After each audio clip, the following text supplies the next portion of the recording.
my name is Sophia Miller, and I work with LAF SLS. Some tips to help if you're working with a deaf person for the first time in the classroom setting. First, I would say address the deaf student directly. If you're talking to them, talk directly to them, use their names, talk to them, rather than telling the interpreter, tell him or tell her, or what did they say, what did he say or she said.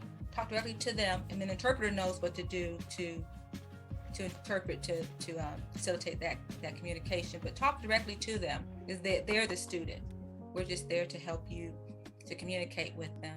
Second, the fact of giving notes, maybe lesson plans ahead of time does help. Even though we're there and we hear things, we can see and we interpret that.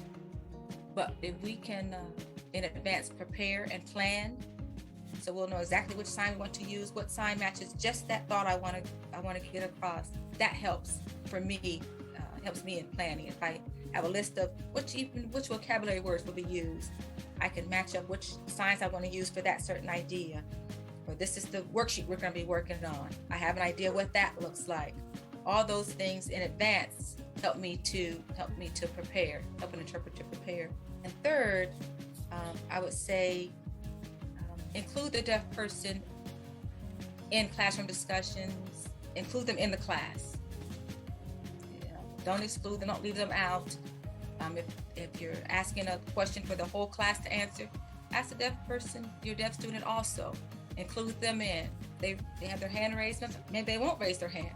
If you can see their expression and maybe they have something to share, invite them to share their comments too. Invite them to be a part of the classroom so they don't feel left out. They may already feel different if they're the only deaf person in the classroom amongst a classroom of hearing people. They may already feel excluded and left out, but the more you can include them into classroom discussions, then the more comfortable they will feel, and also the interpreter.